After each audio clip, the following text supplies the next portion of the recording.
आज मैं आ गया हूँ क्रैश कोर्स का और एक नया चैप्टर को लेकर। बहुत इंपॉर्टेंट चैप्टर है कोऑर्डिनेशन कंपाउंड्स। आप लोगों के लिए ये वीडियो आने में बहुत लेट हो गया है, बहुत दिनों से बिजी था, इसलिए ये वीडियो बहुत लेट में आया है, सॉरी फॉर दैट। और ये वीडियो कोऑर्डिनेशन कंपाउंड के ऊपर है, कोऑर्डिनेशन कंपाउंड्स, ठीक है। क्लास 12 का चैप्टर है, बहुत ही इंपॉर्टेंट है और इससे 2, 3 या फिर 4 भी एमसीक्यू रह सकता है नीट या फिर जेईई मेंस एग्जाम पे, ठीक है। और बोर्ड के लिए भी ये चैप्टर बहुत इंपॉर्टेंट है। तो ये वीडियो जो होगा ये क्रैश कोर्स के ऊपर होगा। तो एक एक टॉपिक में यहाँ पे डिस्कस करने वाला हूँ कोऑर्डिनेशन कंपाउंड्स के, ठीक है। तो चलिए देखते हैं। पहला जो कॉन्सेप्ट है ये है Warners coordination theory. Warners coordination theory. Warners coordination theory में क्या बताया गया? वार्नर्स कोऑर्डिनेशन थ्योरी में पहले 2 कॉन्सेप्ट है। फर्स्ट कॉन्सेप्ट क्या है, किसको लेकर? देखिए 2 टाइप का वैलेंसी है। क्या क्या है? प्राइमरी वैलेंसी एक, और नंबर 2 है सेकेंडरी वैलेंसी। प्राइमरी वैलेंसी और सेकेंडरी वैलेंसी, ठीक है। तो ये जो 2 टाइप का वैलेंसी वो कैसे आप लोग निकालेंगे? देखिए प्राइमरी वैलेंसी क्या होता है? चेंज होता है। कोई भी एक एलिमेंट का प्राइमरी वैलेंसी 2 होगा या फिर 3 भी हो सकता है। और सेकेंडरी वैलेंसी क्या है? सेकेंडरी वैलेंसी कोऑर्डिनेशन कंपाउंड का होगा। और ये कोऑर्डिनेशन कंपाउंड का जो सेकेंडरी वैलेंसी है इसका ही और एक नाम क्या है? Coordination number. और ये मतलब सेंट्रल एटम का जो मेन एलिमेंट है मेटल एटम, उसका और उसके लिए कह सकते हैं फिक्स्ड होगा, ठीक है। ये फिक्स्ड होता है, सेकेंडरी वैलेंसी चेंज नहीं होगा, ठीक है। चलिए एग्जांपल ले लेते हैं।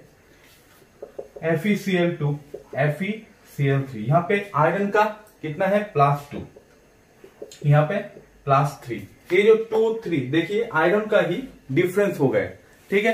तो इसको कहेंगे क्या? आयरन का प्राइमरी वैलेंसी।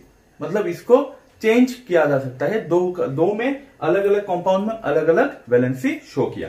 तो ये नेक्स्ट क्या बताया गया? ये आयोनाइज हो सकता है, मतलब कॉन्स्टिट्यूएंट आयन में ये डिसोसिएट हो सकता है। कैसे?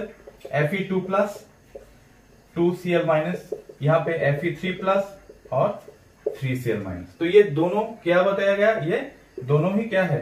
प्राइमरी वैलेंसी के अंदर।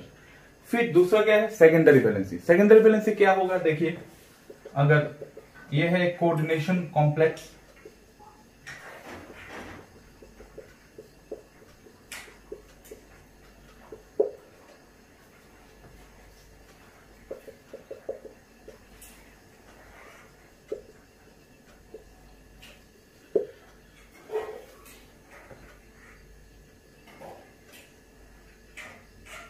ठीक है। यहां पे देखिए जो मैंने यहां पे कॉम्प्लेक्स ले लिया, देखिए यहां पे 3 कोऑर्डिनेशन कॉम्प्लेक्स मैंने ले लिया। तो कोऑर्डिनेशन कॉम्प्लेक्स एक्चुअली है क्या? ये जो थर्ड ब्रैकेट है, थर्ड ब्रैकेट के अंदर पहले जो एटम है उसको कहेंगे सेंट्रल मेटल एटम। इसको क्या कहेंगे? Central metal atom. और इसको छोड़ के जितना ही कंपोनेंट रहेगा, जितना ही आयन रहेगा, जितना ही एलिमेंट रहेगा, हर एक को क्या कहेंगे? लिगांड्स कहेंगे। इसको क्या कहेंगे? लिगांड्स। और थर्ड ब्रैकेट के बाहर जो रहेगा उसको कहेंगे काउंटर आयन। थर्ड ब्रैकेट के बाहर जो आयन रहता है उसको कहेंगे काउंटर आयन। और टोटल जो कोऑर्डिनेशन कॉम्प्लेक्स का जो जोन है इसको कहेंगे कोऑर्डिनेशन स्फीयर, कोऑर्डिनेशन एंटिटी या फिर कोऑर्डिनेशन जोन, ठीक है। तो यहां पे देखिए कोबाल्ट को छोड़ के थर्ड ब्रैकेट के अंदर कितना स्पेसिस है? 6 है। तो इसका सेकेंडरी वैलेंसी या फिर कोऑर्डिनेशन नंबर क्या होगा? 6e होगा, ठीक है। और इसमें देखिए यहां पे भी 5 और 1 कितना है? 6।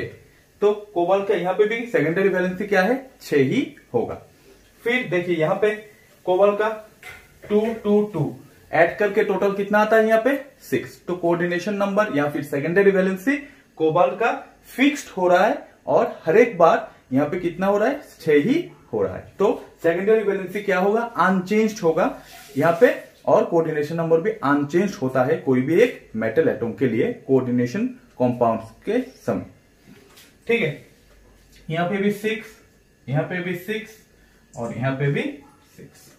और इसको नेगेटिव आयन या फिर कोई भी न्यूट्रल आयन को देकर स्टेबल किया जा सकता है। तो जितना ही मैंने बताया इसके बारे में, ये दो वैलेंसी के बारे में, इसमें ये इसको ही मतलब वार्नर्स कोऑर्डिनेशन थ्योरी में बताया गया। ठीक है, चलिए तो इसके ऊपर जैसा टाइप का क्वेश्चन रहता है मैं ये दिखा रहा हूं, देखिए।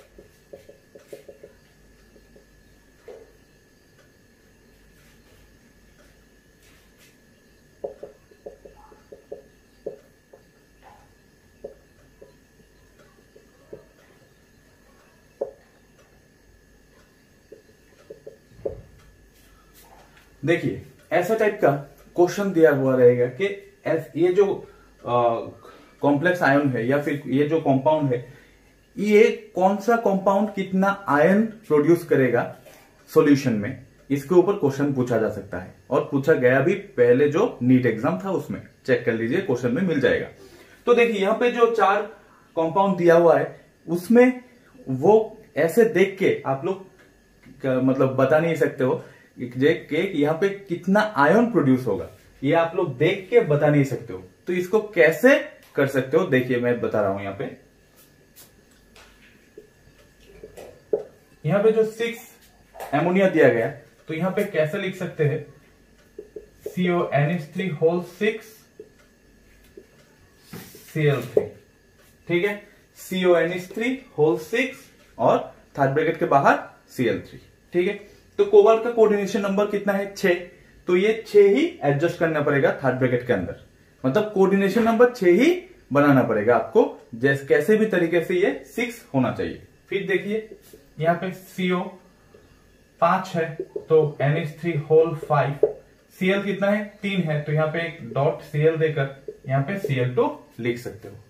फिर यहाँ पे CO NH3 होल 4 और क्लोरीन 2, बाहर में एक क्लोरीन, यहाँ पे CONH3 होल 3 Cl3, बाहर में कोई आयन नहीं रहेगा। तो ये कितना आयन प्रोड्यूस करेगा, 3 और 1 4, यहाँ पे 4 आयन्स प्रोड्यूस होगा। यहाँ पे 2 और 1 3 आयन्स प्रोड्यूस होगा। यहाँ पे 2 आयन्स प्रोड्यूस होगा और यहाँ पे एक ही आयन प्रोड्यूस होगा। तो आयन के हिसाब से आप लोग ग्रेटर देन लेस देन करके कोई भी क्वेश्चन पूछा जा सकता है और आप लोग ये इजीली सॉल्व कर सकते हो। ठीक है, तो ये है ट्रिक, ये जरूर याद रखना। ठीक, चलिए आईयूपैक या फिर लिगैंड के तरफ नेक्स्ट टॉपिक जो है लिगैंड्स के बारे में हम लोग बताएंगे। तो लिगैंड्स क्या है, ligands are the species which donate lone pair electrons to the central metal atom to stabilise them. उसको स्टेबल करने के लिए लिगैंड्स क्या करते हैं, इलेक्ट्रॉन प्रोवाइड करते हैं सेंट्रल एटम को। तो लिगैंड्स का टाइप क्या क्या होता है, लिगैंड्स का टाइप होता है, देखिए मोनोडेंटेट,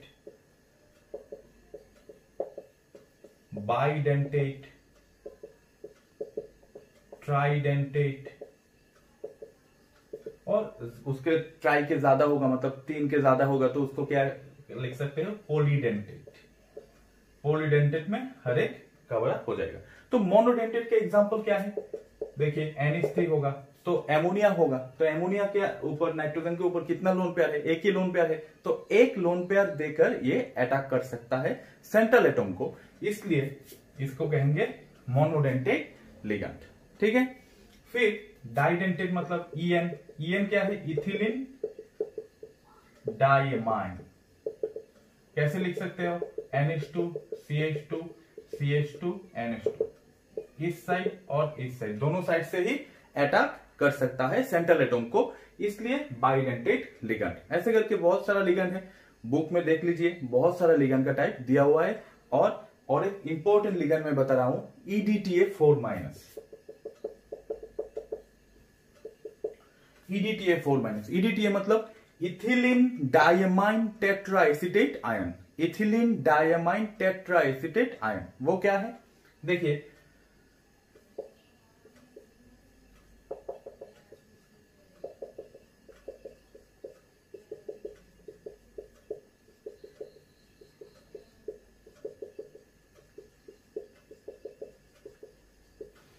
ये है इथिलीन डायमाइन टेट्राएसीटेट आयन, 4 माइनस है, ये जो 4 माइनस यहाँ पे दिखाया।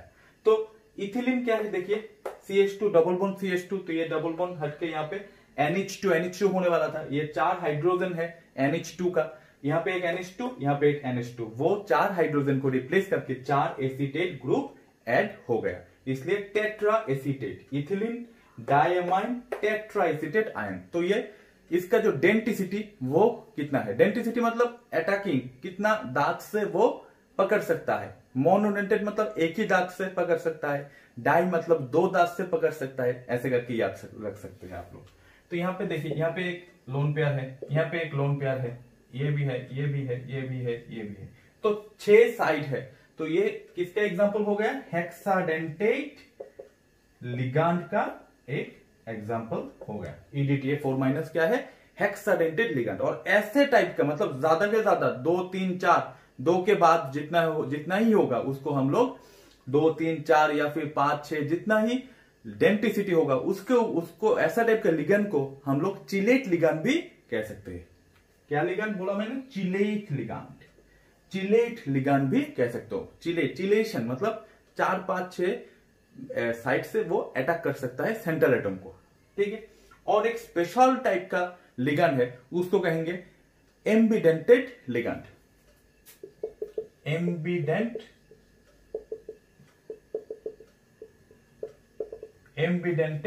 लिगांड। एम्बिडेंटेड लिगांड क्या है, अगर कोई भी एक लिगांड 2 डिफरेंट एटम से सेंटर एटम को अटैक कर सकेगा, उसको कहेंगे एम्बिडेंटेड। एम्बी मतलब बोथ। एग्जांपल देखिए, NO2 सेंट्रल एटम को अटैक कर सकता है, NO2 बन के N के थ्रू अटैक कर सकता है, या फिर O के थ्रू ऑक्सीजन के थ्रू अटैक कर सकता है, SCN, NCS।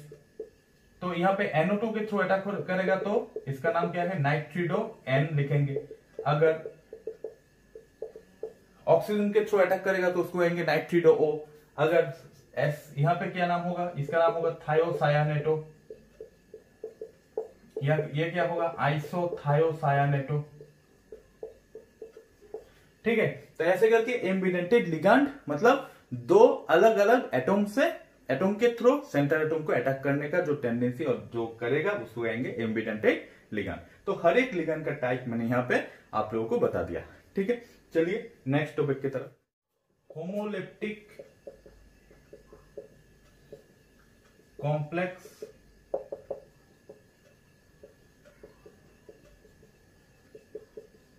और हेटेरोलेप्टिक कॉम्प्लेक्स। होमोलेप्टिक और हेटेरोलेप्टिक, देखिए अगर सेम टाइप का लिगैंड रहेगा तो उसको कहेंगे होमोलेप्टिक कॉम्प्लेक्स, अगर डिफरेंट टाइप्स का लिगैंड रहेगा तब उसको कहेंगे हेटेरोलेप्टिक कॉम्प्लेक्स।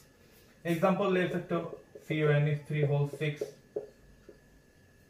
3+, यहाँ पे CO NH3 Cl2 3+, तो ये क्या हो गया, इसका भी यहाँ पे 2 डिफरेंट, यहाँ पे सेम टाइप का लिगैंड है और यहाँ पे डिफरेंट टाइप का लिगैंड है। ये इसको कहेंगे होमोलेप्टिक और यहाँ पे इसको कहेंगे हेटेरोलेप्टिक कॉम्प्लेक्स, ठीक है। चलिए अब मैं बताऊंगा ऑक्सीडेशन स्टेट कैसे निकलेंगे कोऑर्डिनेशन कंपाउंड्स का।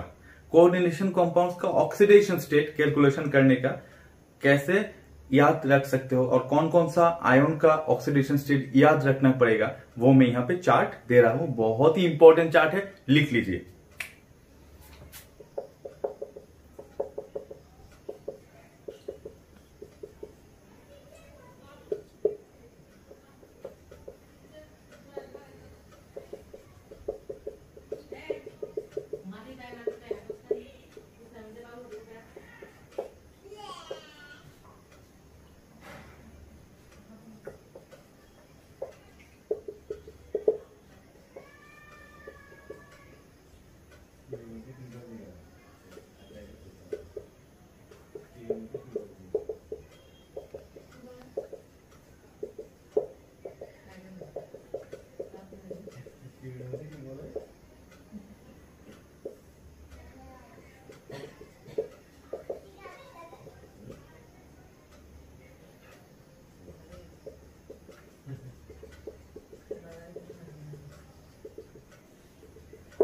देखिए यहाँ पे मैंने जितना ही चार्ट दे दिया ये बहुत इंपॉर्टेंट चार्ट है। किस लिए इंपॉर्टेंट है? ये इंपॉर्टेंट चार्ट है कोऑर्डिनेशन कंपाउंड का जो IUPAC नेमिंग है वो करने के लिए ये ऑक्सीडेशन स्टेट आप लोगों को जरूर निकालना पड़ेगा।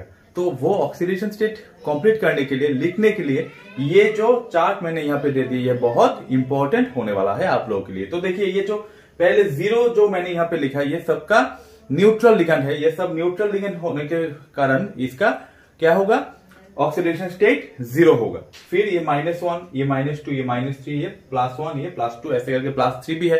तो आप लोग जरूर ये नोट डाउन कर लीजिए, ठीक है। तो ऑक्सीडेशन स्टेट निकलने के बाद आप लोग कैसे IUPAC नेम करेंगे उसका मैं यहाँ पे दिखा रहा हूं। और IUPAC नेम करने के लिए जितना रूल्स एंड रेगुलेशंस है वो आप लोग जरूर लिख लीजिए। वो मैं डिक्टेट कर दूंगा, यहाँ पे लिखने से ज्यादा टाइम वेस्ट हो जाएगा, इसलिए मैं डिक्टेट कर दूंगा और आप लोग जल्दी ही जल्दी ये सब हर एक पॉइंट नोट डाउन कर लीजिए। तो आसान होगा कोऑर्डिनेशन कंपाउंड्स का IUPAC नेम लिखने के लिए, ठीक है। चलिए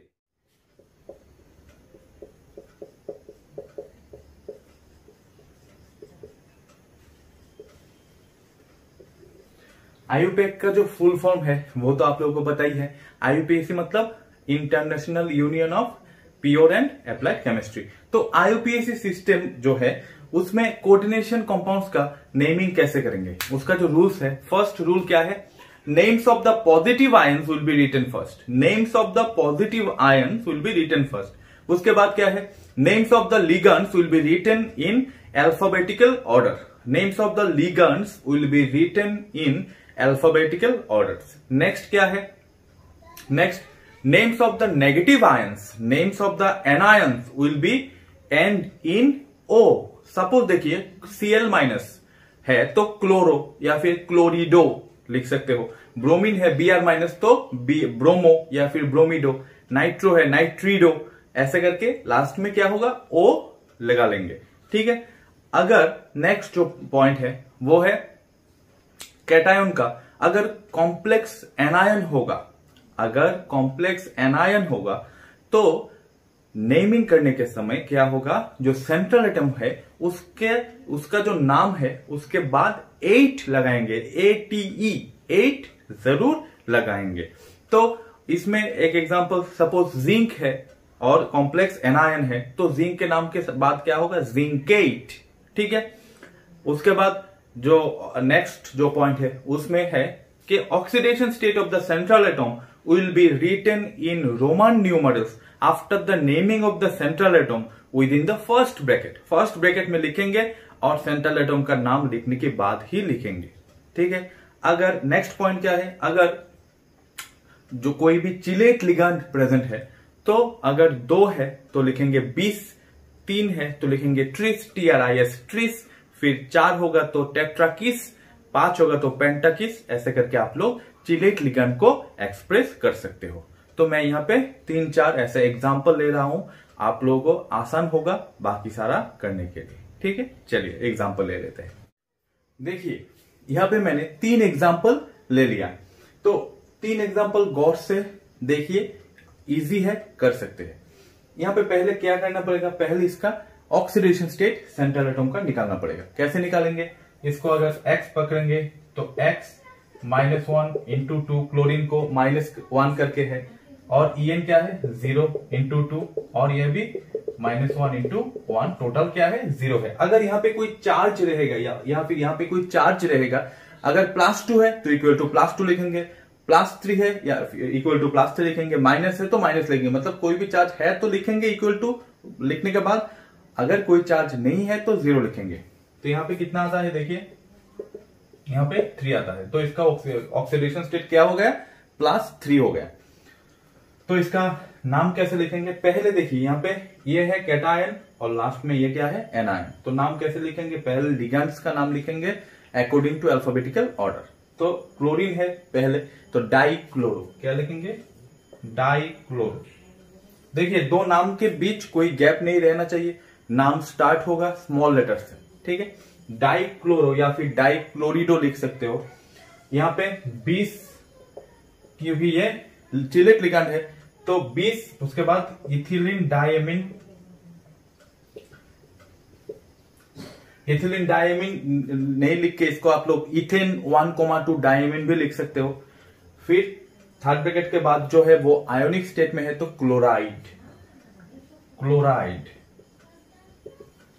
क्लोराइड, सॉरी उसके पहले क्या होगा देखिए, इथिलीन डायमीन लिख लिया, फिर यहां पे क्रोमियम, उसके बाद ऑक्सीडेशन स्टेट रोमान में लिखेंगे ऐसे करके, फिर क्लोराइड।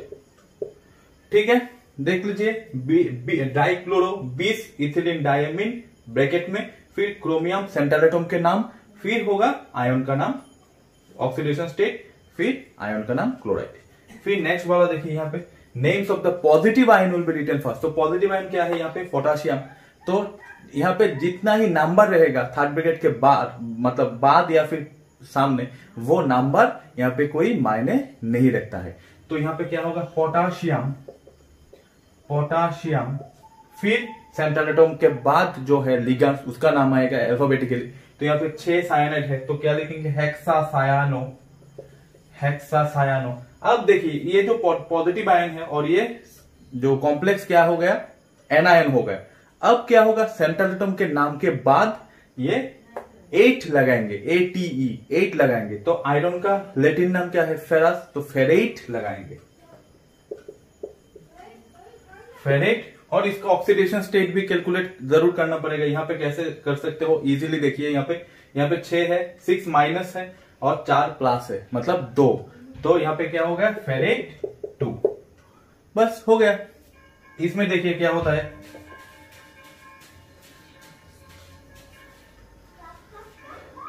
ये है कैटायन और ये है एनायन। तो पहले कैटायन का नाम होगा, कैटायन में किसका नाम होगा, कैटायन में भी लिगेंड्स का नाम होगा। तो यहां पे डायमाइन सिल्वर, डायमाइन सिल्वर लिखने के बाद ब्रैकेट लिख के छोड़ दीजिए। फिर यहां पे देखिए डाइसायानो आर्जेंटेट, फिर ब्रैकेट ऐसे छोड़ दीजिए। अब क्या है देखिए, यहां पे ऑक्सीडेशन स्टेट निकालेंगे तो एमोनिया क्या है, एमोनिया न्यूट्रल लिगेंड है तो 0 हो गया, और यहां पे साइनाइड 2 आ गया तो 2 है, मतलब अल्टीमेट ऑक्सीडेशन स्टेट 2 आया।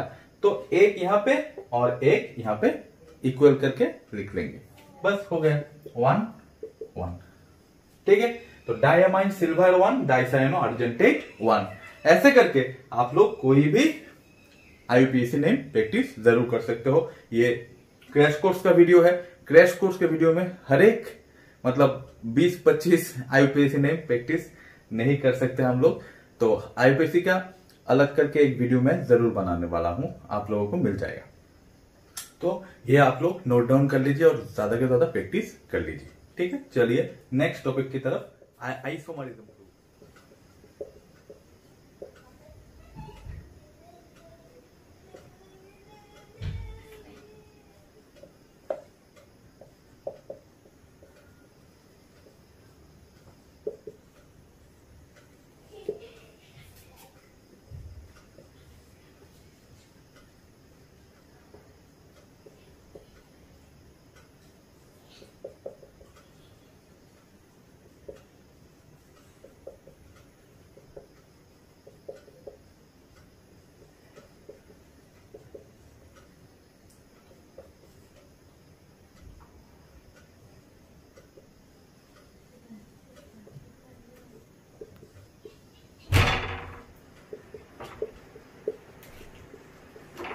यहाँ पे मैंने हर एक टाइप का जो आइसोमरिज्म है वो मैंने यहाँ पे लिख लिया आप लोगों के लिए, स्ट्रक्चरल और स्टीरियो आइसोमरिज्म। स्ट्रक्चरल के अंदर क्या है, कोऑर्डिनेशन आइसोमरिज्म, हाइड्रेट और सॉल्वेट आइसोमरिज्म, फिर आयोनाइजेशन आइसोमरिज्म, फिर लिंकेज आइसोमरिज्म। उसके साथ स्टीरियो आइसोमर के अंदर आएगा जियोमेट्रिकल आइसोमरिज्म और ऑप्टिकल आइसोमरिज्म। कोऑर्डिनेशन आइसोमरिज्म क्या है, देखिए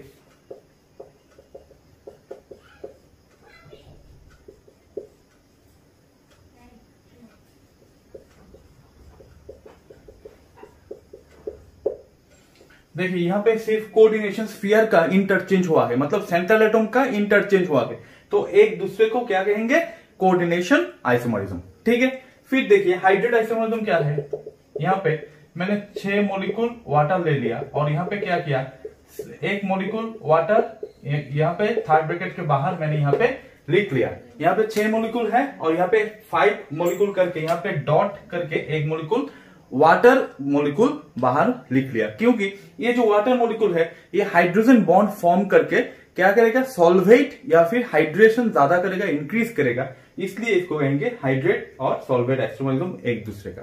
ठीक है, चलिए नेक्स्ट देख लेते हैं आयोनाइजेशन आइसोमरिज्म किसको कहेंगे।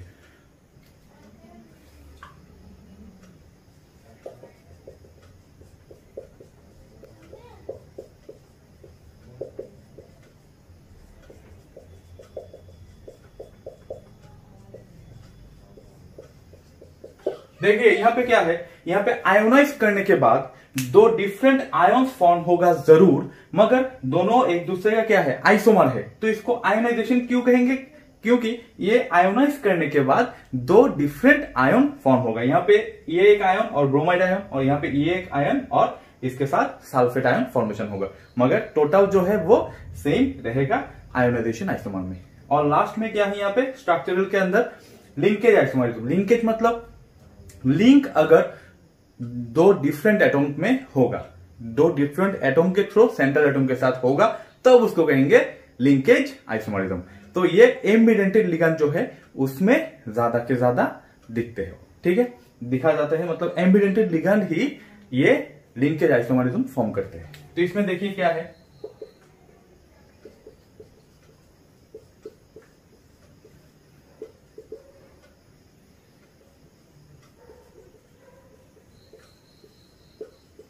देखिए यहाँ पे एक बार लिंकेज क्या हुआ, ऑक्सीजन के थ्रू सेंट्रल एटम के साथ लिंक हुआ, और यहाँ पे नाइट्रोजन के थ्रू सेंट्रल एटम के साथ लिंक हुआ, तो इसको कहेंगे एक दूसरे का क्या हो गया, लिंकेज आइसोमरिज्म। ठीक है, चलिए जियोमेट्रिकल आइसोमरिज्म और ऑप्टिकल आइसोमरिज्म मतलब सिस ट्रांस जिसको कहेंगे, सिस और ट्रांस मतलब सेम ग्रुप सेम साइड में रहेगा तो सिस, सेम ग्रुप ऑपोजिट साइड में रहेगा तो क्या होगा, ट्रांस। और ऑप्टिकल मतलब DL मतलब नया कंपाउंड फॉर्मेशन होगा तो optical isomerism, optical active isomer कहेंगे।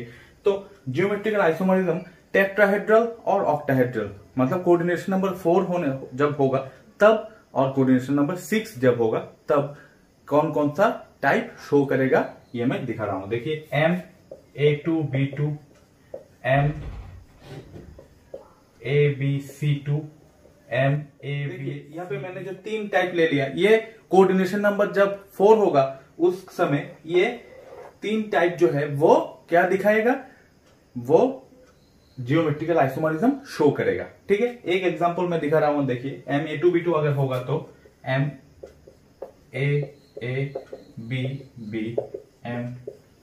यहाँ पे AABB। देखिए यहाँ पे सेम ग्रुप, यहाँ पे देखिए सेम ग्रुप सेम साइड में है तो सिस आइसोमर, और सेम ग्रुप ऑपोजिट साइड में है तो ट्रांस आइसोमर, तो एक दूसरे का क्या हो गया, जियोमेट्रिकल आइसोमर हो गया। ऐसे करके आप लोग जियोमेट्रिकल आइसोमर ड्रॉ कर सकते हो, ये सिस आइसोमर और ये हो गया ट्रांस आइसोमर। ठीक है, अब देख लेते हैं कोऑर्डिनेशन नंबर जब 6 होगा, तब कौन कौन सा टाइप होगा, MA2B2C2, MA3B3, MABC4, MAA2B2।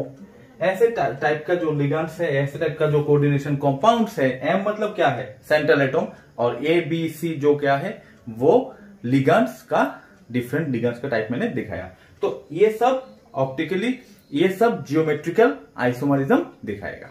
ठीक है, तो जरूर ये आप लोग नोट डाउन कर लीजिए। अब देखते हैं ऑप्टिकल आइसोमरिज्म। ऑप्टिकल आइसोमरिज्म, ये ऑप्टिकल एक्टिविटी किसको कहेंगे, अगर देखिए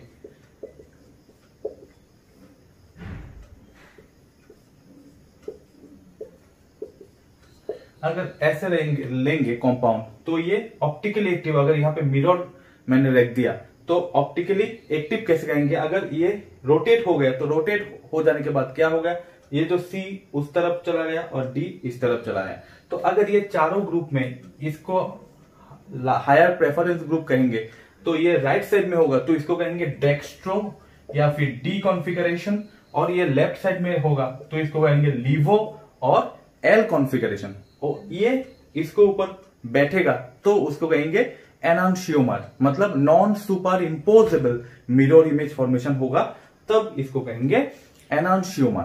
सो एनांशियोमर फॉर्मेशन जो होगा ये एक दूसरे के ऊपर अगर नहीं बैठेगा, नॉन सुपर इम्पोजेबल होगा, तब इसको एनांशियोमर कहेंगे।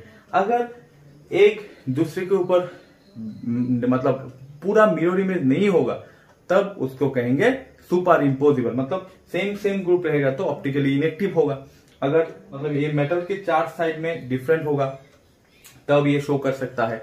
और ऑप्टिकली एक्टिविटी मतलब डिफरेंट ग्रुप रहेगा, या फिर रोटेट होने के बाद अगर कोई भी चेंज नहीं हुआ, सिर्फ ग्रुप का इंटरचेंज हुआ, मतलब पूरा मिरर इमेज नहीं है मगर ग्रुप का इंटरचेंज हो गया, तब उसको कहेंगे डायास्टीरियोमर्स।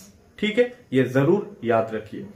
चलिए अब देख लेते हैं कौन कौन सा टाइप। देखिए बेसिकली सिस आइसोमर जो है वो ऑप्टिकली एक्टिव होता है और ट्रांस आइसोमर जो है वो ऑप्टिकली इनएक्टिव होता है। ठीक है, ये जरूर आप लोग याद रखिए। सिस होगा तो सेम साइड में होगा, तो रोटेट करने के बाद डिफरेंट फॉर्म होगा, डिफरेंट कंपाउंड फॉर्म होगा, नया कंपाउंड फॉर्म होगा। और ऑप्टिकली एक्टिव होने के लिए नया कंपाउंड ही तो चाहिए। और ट्रांस आइसोमर के समय वैसे ही वो लोग ऑपोजिट साइड में है, तो रोटेट होने के बाद भी ऑपोजिट साइड में।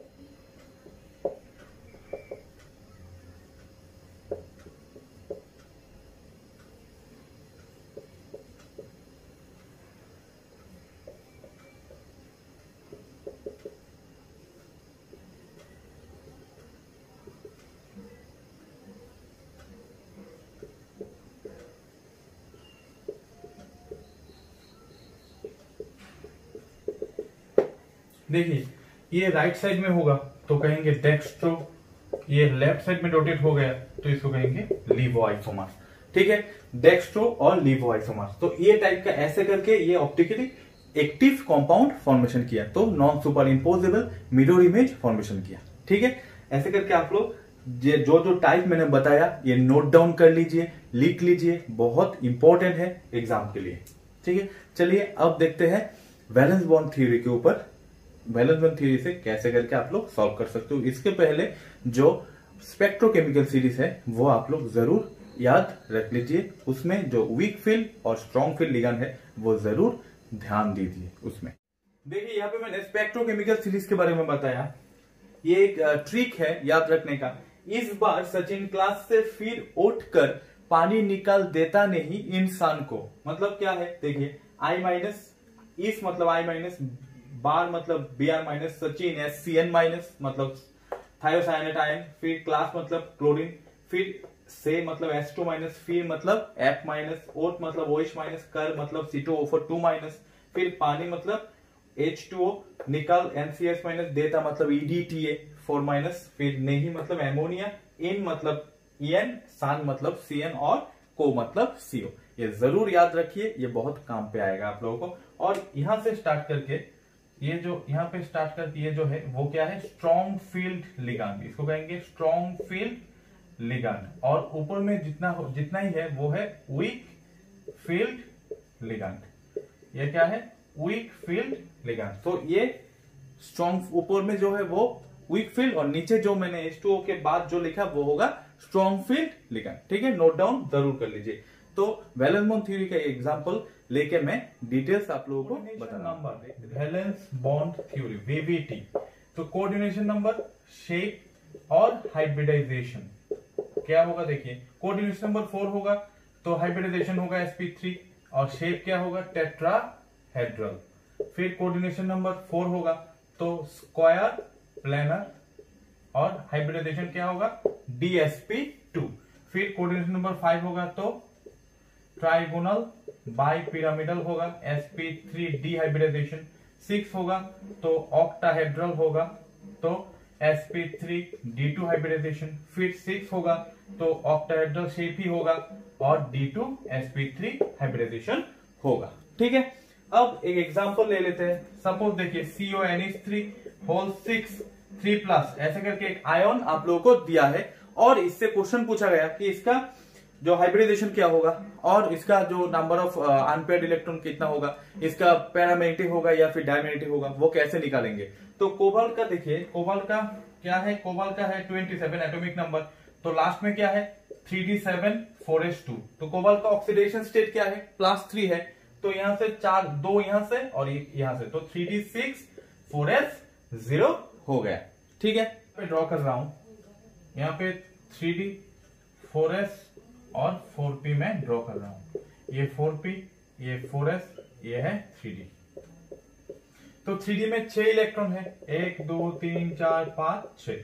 4s में कोई भी नहीं है और 4p में भी कुछ भी नहीं है। तो यहाँ पे क्या था देखिए, एमोनिया था। एमोनिया क्या है, स्ट्रॉन्ग फील्ड लिगेंड है।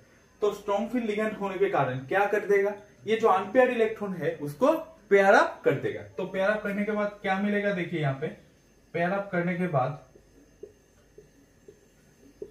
यहाँ पे 1 2 ये यहाँ पे चला आएगा और ये यहाँ पे चला आएगा, तो D खाली हो गया। तो D ऐसे करके खाली हो जाएगा, तब D हाइब्रिडाइजेशन में पार्टिसिपेट कर लेगा, तब उसका हाइब्रिडाइजेशन क्या होगा, D2sp3। D2sp3 होगा इसका हाइब्रिडाइजेशन। और ऐसा करके स्ट्रॉन्ग फील्ड लिगेंड रहेगा तो आप लोग देख के ही बता सकते हो इसका हाइब्रिडाइजेशन क्या होगा। अगर 4 होगा कोऑर्डिनेशन नंबर, तो यहाँ पे कोऑर्डिनेशन नंबर क्या था, 6 था, इसलिए क्या होने का चांस था, sp3d2 या फिर d2sp3। अगर 4 होगा तो sp3 या फिर dsp2। अगर स्ट्रॉन्ग फील्ड लिगेंड रहेगा तो क्या होगा, D हाइब्रिडाइजेशन, मतलब D जो होगा, D वाला वो ही होगा उसका हाइब्रिडाइजेशन, याद रखिए जरूर। और ये पेयर्ड अप हो जाने के बाद ये डायमेंटिक हो जाएगा, कोई भी अनपेयर्ड इलेक्ट्रॉन नहीं रहेगा। बस ये बात ट्रिक आप लोग अप्लाई कीजिए जरूर। बहुत सारा ऐसे टाइप का क्वेश्चन आप लोग जरूर सॉल्व कर सकते हो। एमसीक्यू बहुत आने वाला है, पिछले 2-3 साल में आप चेक कर लीजिए, नीट में, जेईई मेंस में बहुत सारा क्वेश्चन पूछा गया है। ठीक है, चलिए। तो और यहाँ पे वीक फील्ड लिगेंड रहेगा तो ये पेयर अप नहीं होगा। फिर क्या होगा, फिर sp3 या फिर 4d भी आएगा इसके साथ, 4d ऑर्बिटल, तो sp3d2 हाइब्रिडाइजेशन होगा। और 4 होगा तो sp3 हाइब्रिडाइजेशन होने वाला है, और उसमें अनपेयर्ड इलेक्ट्रॉन भी रहेगा। और अनपेयर्ड इलेक्ट्रॉन आप लोग इजीली कैलकुलेट करके बोल सकते हो। ठीक है, और इसके ऊपर मैग्नेटिक मोमेंट का क्वेश्चन भी पूछा जा सकता है। तो मैग्नेटिक मोमेंट क्या है, देखिए मैग्नेटिक मोमेंट ये म्यू से डिनोट किया जाता है, mu equal to root n into N plus 2 bm। bm मतलब बोर्स मैग्नेटॉन, ये है मैग्नेटिक मोमेंट का यूनिट। तो magnetic moment mu equal to n into N plus 2। n क्या है, n equal to number of unpaired electron, n equal to number of unpaired electron. ये जरूर आप लोग नोट डाउन कर लीजिए, और ऐसा टाइप का क्वेश्चन एंट्रेंस में पूछा जाता है फ्रीक्वेंटली। ठीक है, चलिए लास्ट जो टॉपिक है क्रिस्टल फील्ड थ्योरी, उसके ऊपर क्रिस्टल फील्ड थ्योरी, CFT क्या है एक्चुअली, देखिए ऑक्टाहेड्रल कॉम्प्लेक्स के लिए, ऑक्टाहेड्रल के लिए क्या होता है, D में क्या है, 5 सबशेल है। देखिए यहाँ पे D में क्या है, dxy, dyz, dxz, dx² minus y² और dz², ऐसे करके 5 सब ऑर्बिटल होता है। और यहाँ पे हर एक का एनर्जी इक्वल नहीं है। ये 3 का, पहले जो 3 है ये तीनों का एनर्जी इक्वल है, और ये दोनों का एनर्जी इक्वल है, और ये दोनों का एनर्जी ये तीनों से ज्यादा है। तो एनर्जी वेरिएशन होता है। तो क्रिस्टल फील्ड थ्योरी में क्या बताया गया कि सेम सबशेल में, सेम ऑर्बिटल में अगर डिफरेंट सबशेल होगा तो इसमें क्या होगा, एनर्जी वेरिएशन होने के कारण ये दोनों अलग अलग हो जाएगा। अलग होने के बाद क्या होगा, देखिए यहाँ पे हायर एनर्जी लेवल और lower energy level. Higher energy level में क्या जाएगा, ये जो dx² माइनस y² और dz², और लोअर में क्या रहेगा, dxy, dyz और dzx या फिर xz कह सकते हो। और लोअर एनर्जी लेवल को क्या कहेंगे, T2g लेवल, और हायर एनर्जी लेवल को कहेंगे EG लेवल। ठीक है, तो एनर्जी देखेंगे तो टोटल एनर्जी का पेयरिंग एनर्जी है जो है उसका 3/5 of total pairing energy. Del zero क्या है, पेयरिंग एनर्जी। तो टोटल का 3/5 जो है डेल जीरो वो होगा ऊपर में और EG में, और T2g में क्या होगा, 2/5 डेल जीरो होगा T2g में। ठीक है, ऐसे करके ऑक्टाहेड्रल के समय आप लोग निकाल सकते हो। तो इलेक्ट्रॉन जब एंटर करेगा तब कहां पे एंटर करेगा, पहले इलेक्ट्रॉन पहले लोअर एनर्जी शेल में एंटर करेगा, फिर एनर्जी एक्साइटेड स्टेट में इलेक्ट्रॉन हायर एनर्जी लेवल में जाएगा। अगर वीक फील्ड होगा, देखिए एक बात ध्यान दीजिए, अगर वीक फील्ड लिगेंड होगा तो पहले क्या होगा, पहले T2g लेवल फिलअप करेगा, फिर क्या होगा, एक एक करके फिलअप होके फिर EG लेवल एक एक करके फिलअप होगा। फिर क्या होगा, फिर मतलब लोअर एनर्जी लेवल T2G में फिलअप होगा, फिर जाके बाकी इलेक्ट्रॉन EG में फिलअप होगा। अगर स्ट्रॉन्ग फील्ड लिगैंड होगा तो क्या होगा, पहले यहाँ पे एक एक एक, फिर यहाँ पे और एक करके पेयर होगा, और एक एक करके दो दो दो दो करके क्या होगा, पेयर अप हो जाएगा, फिर एक्सियल स्टेट में इलेक्ट्रॉन यहाँ पे जाएगा।